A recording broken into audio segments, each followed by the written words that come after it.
नमस्कार दोस्तों, जैसा कि आप स्क्रीन पर देख सकते हैं, राजस्थान के अंदर वनपाल यानी कि फॉरेस्टर के लिए वैकेंसी आ चुकी हैं। इसके एप्लीकेशन फॉर्म 6 जनवरी 2026 से शुरू हो चुके थे और एप्लीकेशन की लास्ट डेट 4 फरवरी 2026 थी।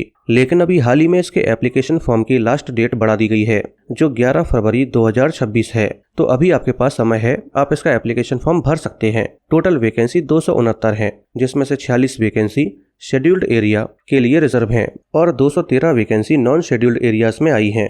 आइए दोस्तों, आज डिटेल में जानते हैं कि इस पोस्ट के लिए क्वालिफिकेशन क्या मांगी गई है, आपकी एज क्या होनी चाहिए, एग्जाम पैटर्न कैसा होता है और अगर आपका फाइनल सिलेक्शन हो जाता है तो फिर आपकी सैलरी क्या होगी। आइए दोस्तों, सबसे पहले जानते हैं कि इसमें क्वालिफिकेशन क्या मांगी गई है। दोस्तों, अगर आप फॉरेस्टर के लिए अप्लाई करना चाहते हैं तो आपने केवल 12th क्लास पास की है तो फिर आप इस पोस्ट के लिए एलिजिबल हैं। लेकिन अगर अभी आप 12th क्लास में हैं तब भी आप एलिजिबल हैं और इसका एप्लीकेशन फॉर्म भर सकते हैं। लेकिन आपको इस बात का ध्यान रखना होगा कि जब इसका एग्जाम होगा और एग्जाम की जो डेट आएगी तो उस एग्जाम डेट से पहले आपकी 12th क्लास कंप्लीट हो जानी चाहिए और आपके पास रिजल्ट होना चाहिए, तभी आप इस पोस्ट के लिए एलिजिबल होंगे। आइए दोस्तों, अब जानते हैं कि यहाँ पर आपकी एज क्या मांगी गई है। दोस्तों, यहाँ पर आपकी एज 1 जनवरी 2027 को 18 से 40 साल के बीच होनी चाहिए। इसके अलावा यहाँ पर आपको एज में रिलैक्सेशन भी दिया जाता है, जैसे कि अगर आप लड़की हैं और जनरल कैटेगरी से बिलोंग करती हैं तो फिर आपको 5 साल एक्स्ट्रा दिए जाएंगे। इसका मतलब ये है कि आप 40 में 5 साल और जोड़ दीजिए, यानी कि आप 45 साल की उम्र तक इसका एप्लीकेशन फॉर्म भर सकती हैं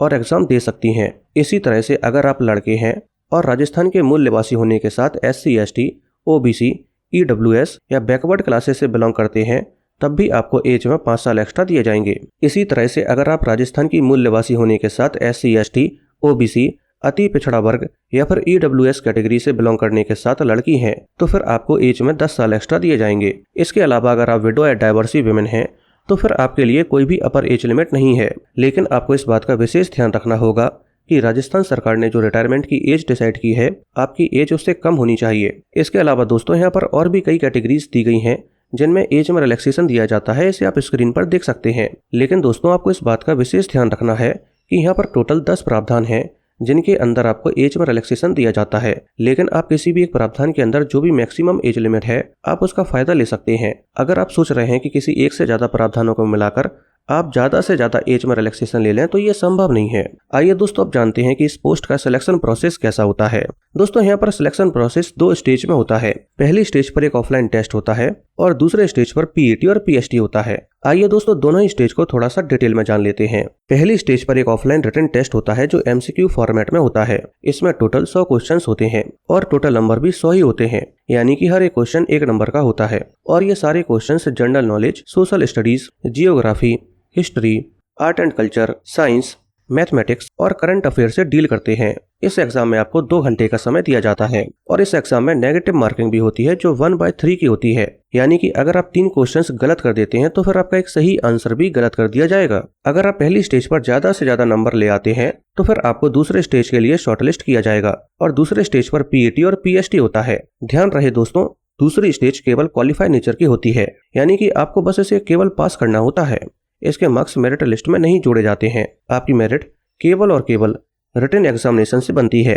PST यानी कि फिजिकल स्टैंडर्ड टेस्ट, इस टेस्ट में हाइट, चेस्ट और वेट का मेजरमेंट लिया जाता है। अगर आप लड़के हैं तो आपकी हाइट 163 सेंटीमीटर या उससे ज्यादा होनी चाहिए और आपकी चेस्ट 84 सेंटीमीटर होनी चाहिए और एक्सपेंड करने के बाद 89 सेंटीमीटर होनी चाहिए। लेकिन अगर आप लड़की हैं तो फिर आपकी हाइट 150 सेंटीमीटर या उससे ज्यादा होनी चाहिए। इसी तरह से अगर आप ST कैटेगरी से बिलोंग करते हैं और लड़के हैं तो फिर आपकी हाइट 152 सेंटीमीटर या उससे ज्यादा होनी चाहिए और अगर आप फीमेल कैंडिडेट हैं तो फिर आपकी हाइट 145 सेंटीमीटर या उससे ज्यादा होनी चाहिए। इसके बाद PET यानी कि फिजिकल एफिशिएंसी टेस्ट होता है, जिसमें अगर आप मेल कैंडिडेट हैं तो आपको 25 किलोमीटर की दूरी 4 घंटे में पैदल चलकर पूरी करनी होगी। लेकिन अगर आप फीमेल कैंडिडेट हैं तो आपको 16 किलोमीटर की दूरी 4 घंटे में पैदल चलकर पूरी करनी होगी। आइए दोस्तों, अब जानते हैं कि अगर आपका फाइनल सिलेक्शन वनपाल के तौर पर हो जाता है तो फिर आपकी सैलरी क्या होगी।